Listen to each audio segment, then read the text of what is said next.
El webinar de hoy se titula La influencia de la familia en el éxito de una carrera deportiva y está con nosotros Daniela Aceves y Jane Valencia. Bueno, déjenme contarles acerca de Daniela Aceves.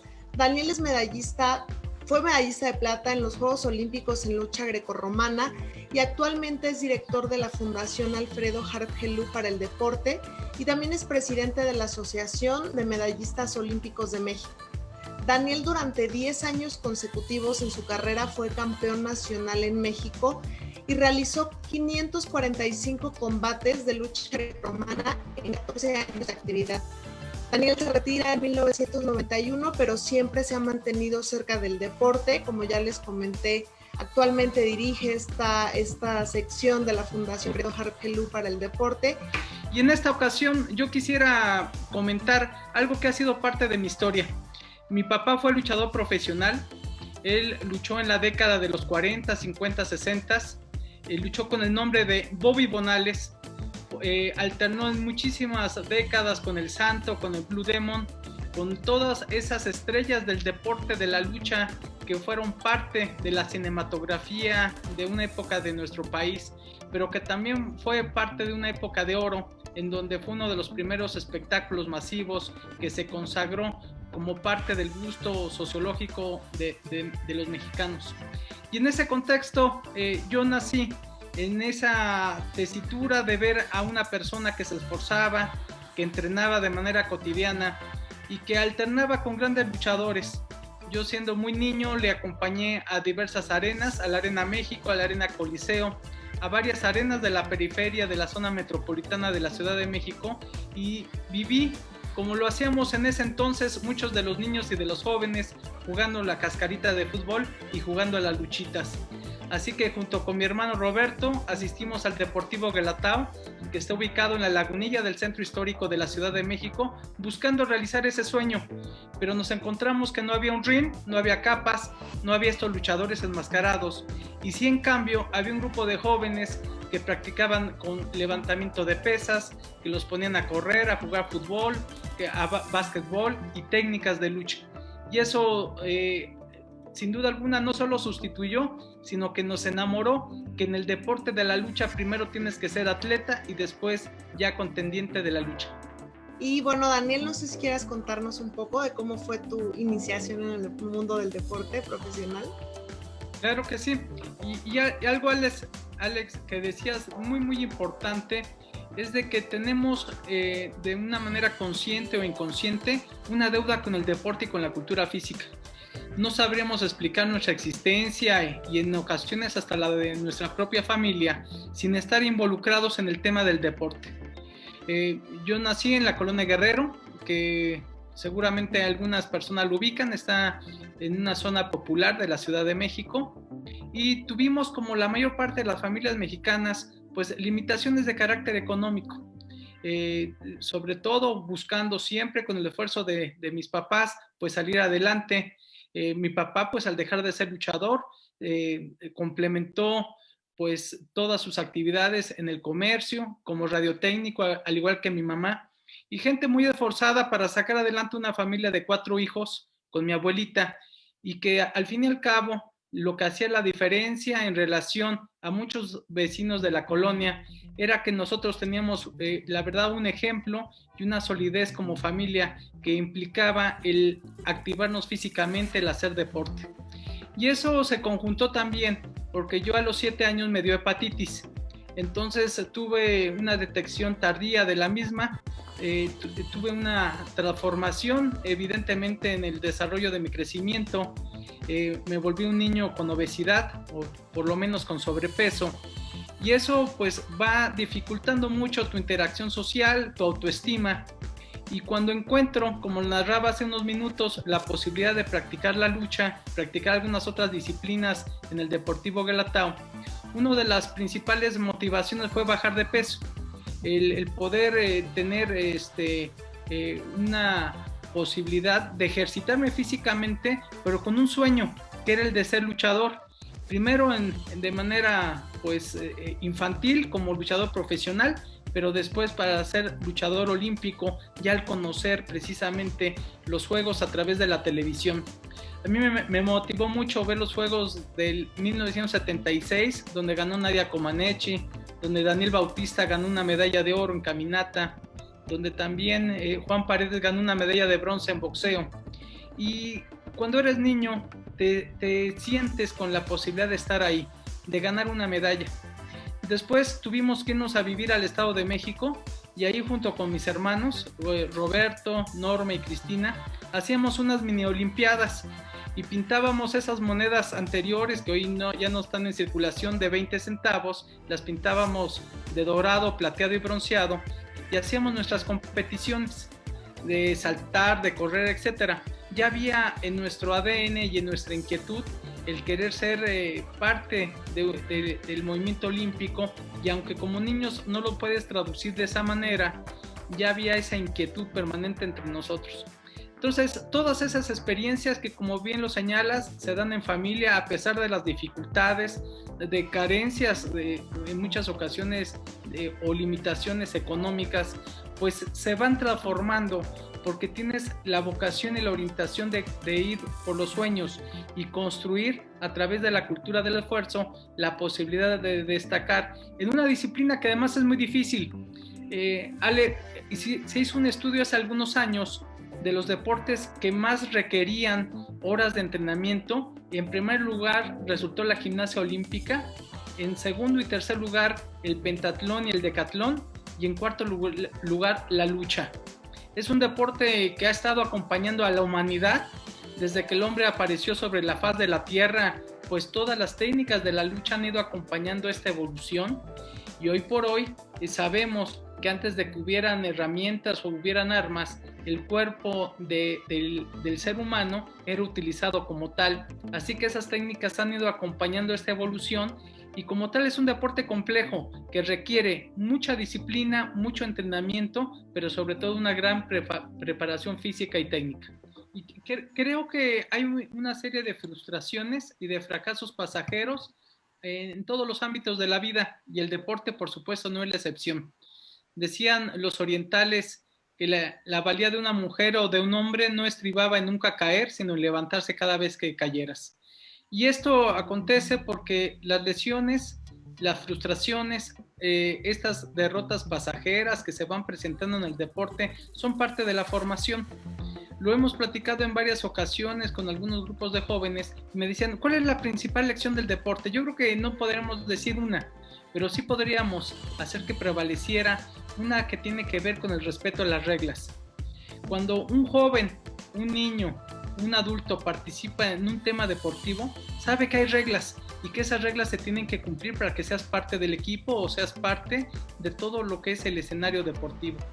Y dentro de este contexto, yo creo que en mi caso, sí tuve en varias ocasiones, pues las dificultades de poder tener, el poder corregir una lesión. Yo me fracturé en algunas ocasiones el brazo, la clavícula, he tenido 4 cirugías de las rodillas. Y sin duda alguna, cada ocasión que uno vivió este tipo de dificultades, más en tiempos en donde no había estos equipos multidisciplinarios, en donde no había un apoyo psicológico, porque evidentemente cuando yo fui medallista ya han pasado 36 años. Viví en una etapa en donde el deporte era amateur. Hoy todo el deporte es profesional. Afortunadamente, las reglas de la Carta Olímpica han variado de manera muy importante. Entonces, tú eras tu psicólogo, tú eras a veces tu entrenador, tú tenías que ser perceptivo de lo que ibas sintiendo, y creo que la familia es muy importante para apoyarte ante este tipo de decepciones que se van presentando. Yo me acuerdo que cuando perdía yo lloraba mucho, me daba tanto coraje que lloraba, me entristecía mucho, y más cuando tú ubicabas que tenías un error estratégico que te llevaba a esa situación. Y sobreponerse a eso yo creo que es lo que hace que haya una cultura del esfuerzo, y hoy en día, cuando afortunadamente tenemos este tipo de conversatorios, le decimos a los jóvenes, no se desalienten ante el primer obstáculo. Eso se llama resiliencia, y la resiliencia es parte de lo que tenemos que construir en el deporte y en la cultura física.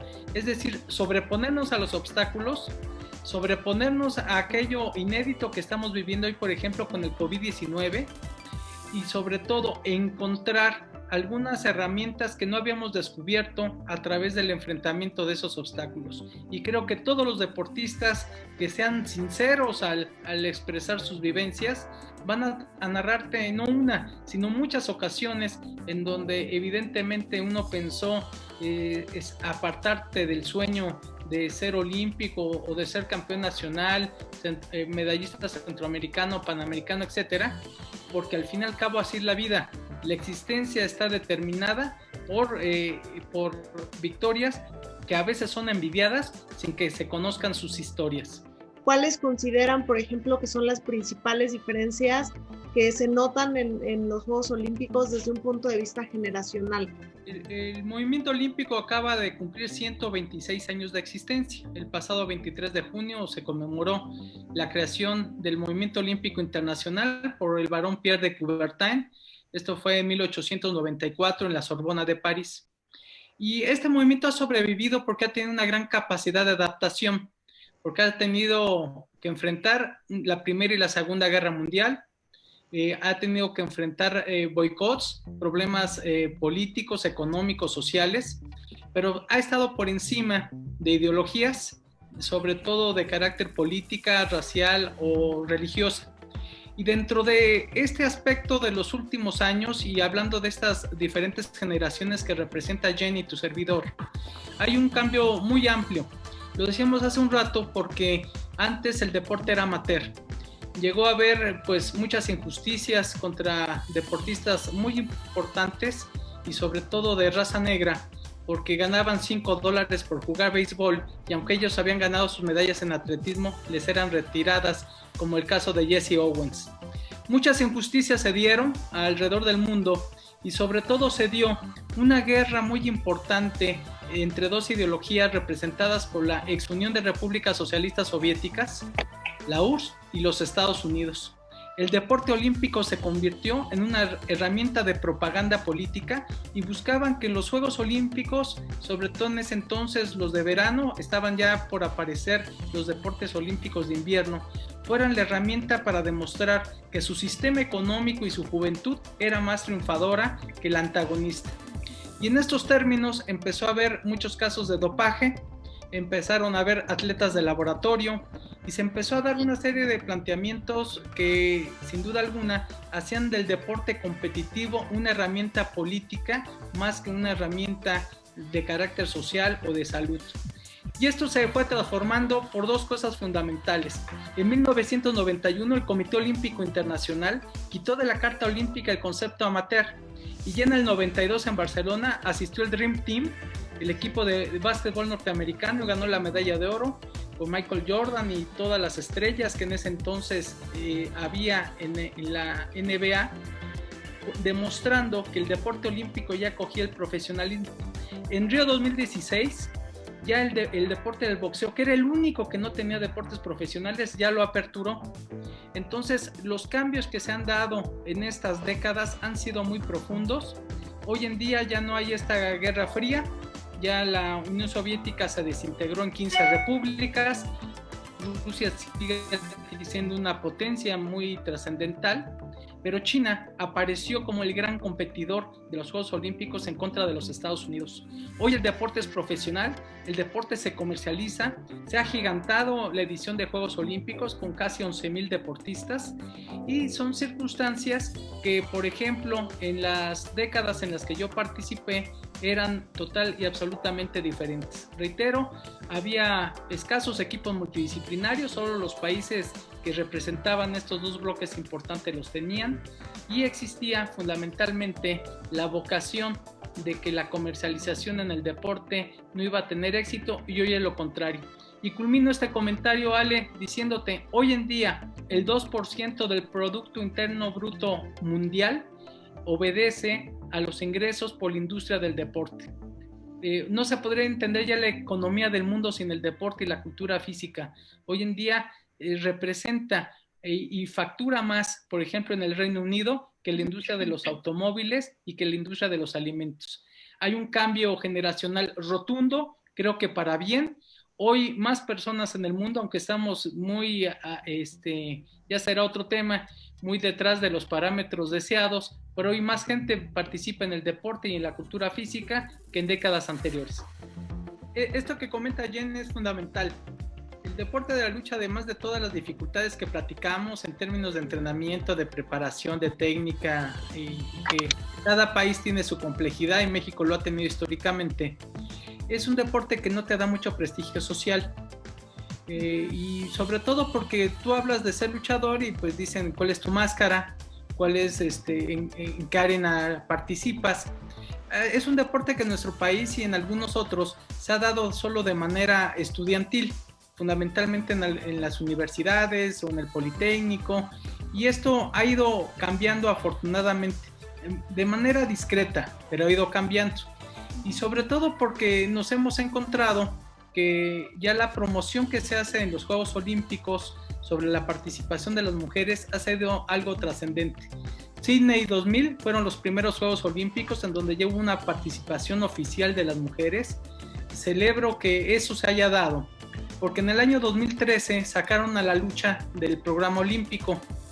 Y uno de los argumentos para reintegrarla, además de que fue un error muy importante en ese momento de su comité ejecutivo del COI, que buscaron al rival más débil por la dirigencia que había a nivel internacional en ese momento, lo importante es de que el que hubiera ya mujeres en el programa olímpico dio la pauta para reingresar de manera inmediata la lucha a Juegos Olímpicos.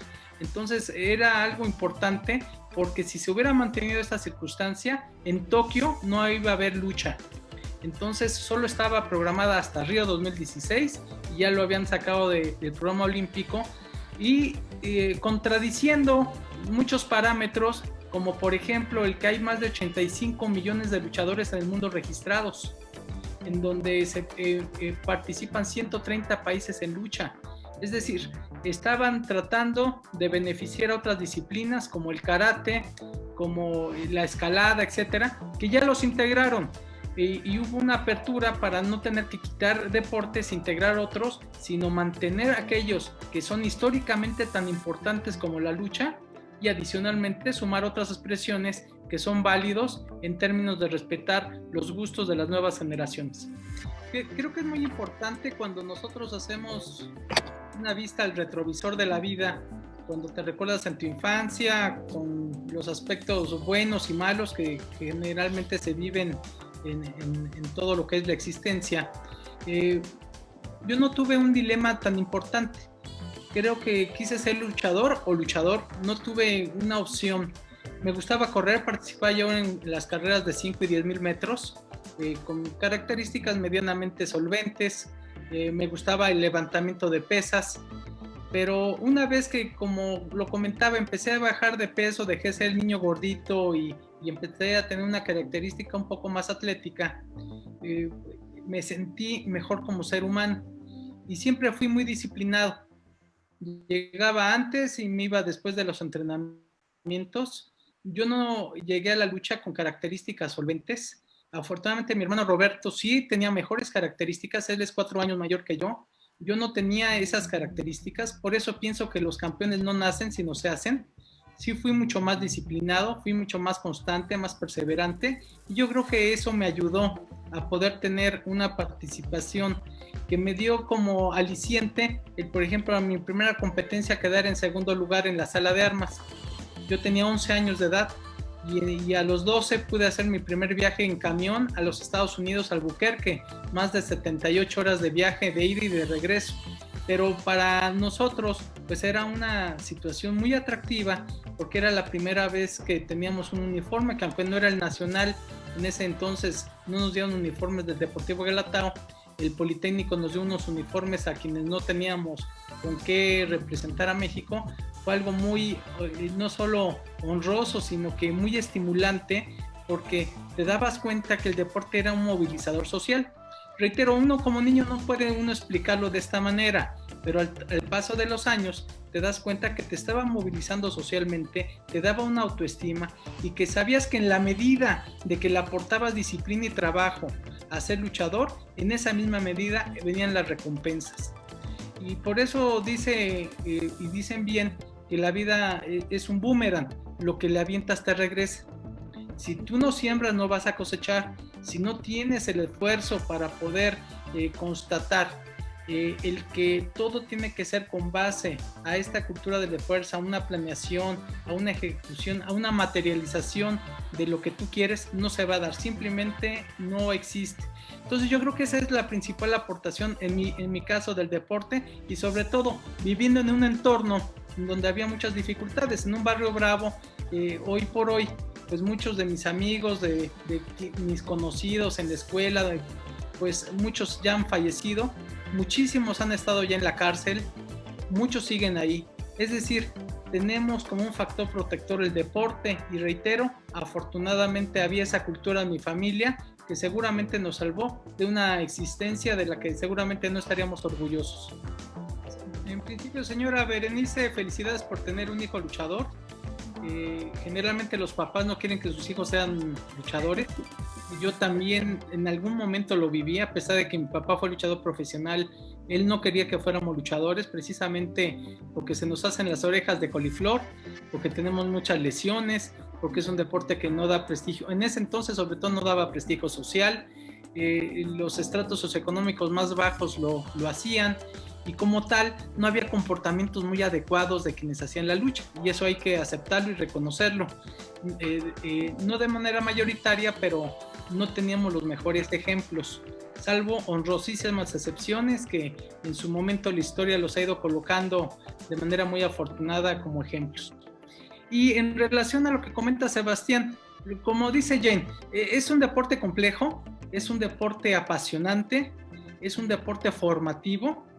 Y decía Dan Gable, el campeón olímpico en Los Ángeles 84, el que ha hecho la lucha, ya cualquier cosa en la vida es fácil. El deporte de lucha, tienes que ser un atleta para practicarlo. Ese es lo formidable para un niño, para un joven, de que tiene que aprender gimnasia, tiene que aprender a correr, tiene que aprender a nadar, tiene que aprender a hacer las técnicas de lucha, porque si no en cada entrenamiento habrá una lesión. Entonces yo creo que si Sebastián puede promover la práctica del deporte teniendo buenos entrenadores, es magnífica opción, no solo para llegar a ser campeón, sino para ser mejor persona. El mayor obstáculo en mi caso y en el de muchos luchadores, taekwondoins, judokas, boxeadores, es la báscula. Hay que dar una categoría de peso. Y esa categoría de peso generalmente no es la de nuestro peso corporal natural, tiene uno que bajar de peso para ser competitivo. Entonces, en ese cambio generacional, en ese entonces no habían estas bebidas hidratantes que hoy existen y que las puedes encontrar en cualquier farmacia, no las existían, y tenía uno una deshidratación y hacía una serie de dietas absolutamente torpes e irracionales. Yo me alimentaba de lechuga con agua mineral, por ejemplo. O sea, no tenía yo una conducción adecuada. Y hoy en día, afortunadamente, hay una cultura nutricional a través del internet. Cuando nosotros competíamos no existían los celulares, no existían las computadoras, no existían estas herramientas que afortunadamente hoy nos pueden culturizar o por lo menos informar con equipos multidisciplinarios de la certeza de lo que ello implica. Y la báscula yo creo que es el obstáculo para mí más importante. Yo bajaba alrededor de 7 kilos, es decir, primero participé en categoría de 48, después 52 y 57 kilos. Y mi peso corporal siempre estaba entre 5 y 7 kilos arriba, sin ser una persona con sobrepeso, sino una persona atlética, y tenía yo que bajar. Y realmente sí es, o era en ese entonces traumático el dar el peso. Creo que junto con los oponentes era el principal rival, y siento que hoy por hoy ya se cambiaron las reglas. En ese entonces, y termino con esto, tenías que dar el peso los 3 días en la mañana. A las 8 de la mañana tenías que dar la categoría de peso en las 3 competiciones. Hoy ya no, hoy ya se da de manera anterior, ya solo es un día de competencias, y creo que es un logro muy importante en la protección de la salud de las luchadoras y de los luchadores. Yo creo que aunque somos de deportes individuales, trabajamos siempre en equipo. Cuando un deportista dice, es que yo he hecho solo o he tenido estos logros en única persona, falta la verdad. Somos parte de un esfuerzo colectivo, llámese compañeras, compañeros de equipo, entrenadores, nuestros oponentes, hasta los propios enemigos siempre nos ayudan en la vida, siempre nos ayudan a crecer y sobre todo si son rivales de carácter deportivo. Y la familia yo creo que es parte de esa esencia de que te tiene que motivar, también te tiene que llevar a tener aprendizajes. Uno con nuestros papás, con nuestros hermanos, hay modelos que queremos y no queremos seguir. Hay modelos que nos dicen exactamente así no quiero ser.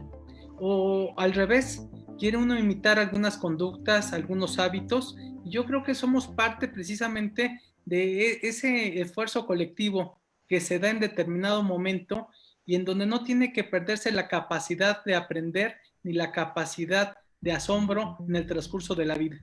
El mundo es como un gran museo, donde te pares hay algo que ver, hay algo que observar y algo que aprender. Si nosotros dejamos pasar un solo día sin un aprendizaje, es un día perdido. Cuando hay esa soberbia y hay precisamente esa falta de humildad bien entendida, se pierden muchas cosas en la esencia, porque tenemos que partir que estamos diseñados para dejar de existir. Entonces la vida la tenemos que ubicar en un episodio en donde querramos trascender y justificar nuestra existencia. Seguramente Jenny y tu servidor le hemos tratado de justificar a través del deporte y a través de la lucha. Y habrá personas que la quieren justificar con diversos bienes afectivos o materiales. Y yo creo que eso es válido. Por eso yo creo que la familia es fundamental, aceptándola, pero tampoco idealizando. Esto es muy importante y serio. No tenemos por qué también decir que todo es perfecto, porque eso no existe en la vida humana. Tenemos que aprender de aquellos hábitos y de aquellos modelos que le quedan bien a nuestra existencia y aprender de aquellos que son contraproducentes. Caridad y Arturo tocan un tema ahorita fundamental por lo que estamos viviendo en lo que toca a la pandemia del COVID-19. El grado de letalidad que está habiendo en México es al doble del promedio internacional. ¿Causado por qué? Por las enfermedades no transmisibles. Porque tenemos graves problemas, epidemias de diabetes, hipertensión, obesidad, sobrepeso, cardiopatías, cánceres, etc.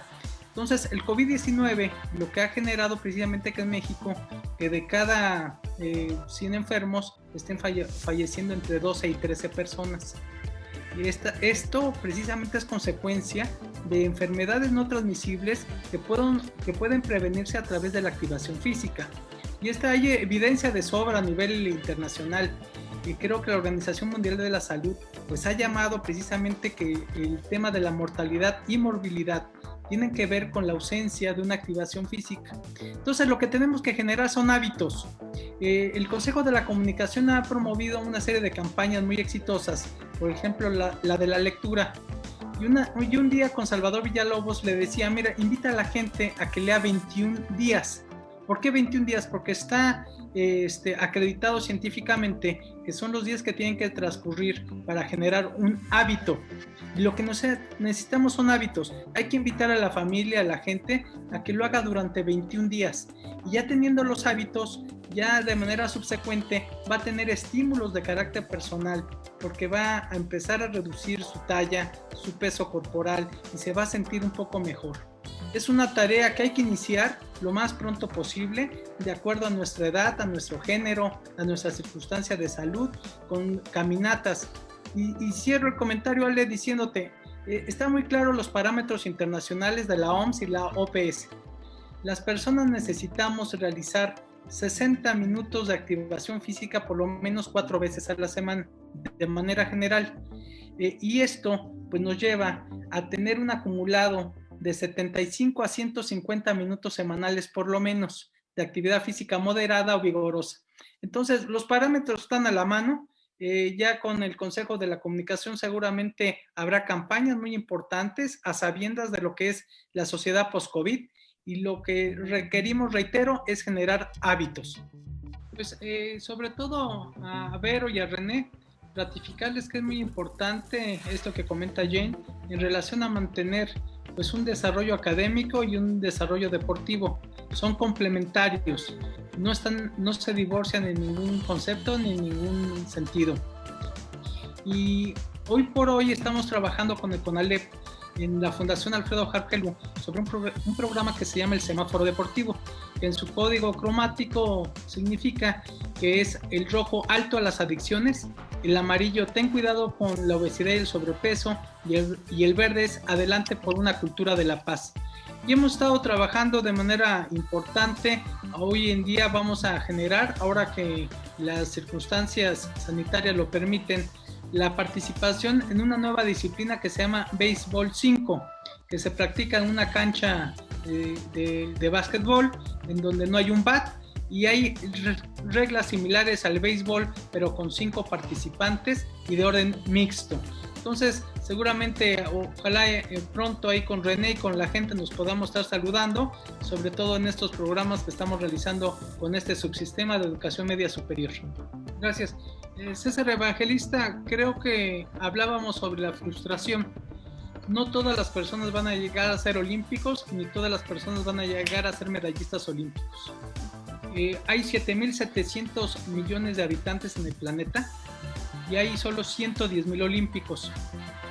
Por supuesto es una élite que es aspiracional, pero te aseguro que el hijo de este amigo que quiso ser olímpico en natación tuvo la oportunidad de la alegría del esfuerzo y tiene hoy por hoy que ser atendido por algún profesional, porque una depresión mal manejada pudiera tener consecuencias de salud que por supuesto quisiéramos evitar. Mi recomendación concreta es de que si hay un sentido de frustración escondido por no ser olímpico, seguramente está enmascarando una verdadera causa que está en otro lado, y eso solo lo puede determinar un profesional de la psicología. Entonces creo que hay miles de personas que yo conozco que han hecho deporte, son mejores personas, no han sido olímpicos, no han sido medallistas, pero tienen en el ámbito del deporte una culturización, una formación que los ha hecho ser mejores profesionistas o por lo menos mejores padres.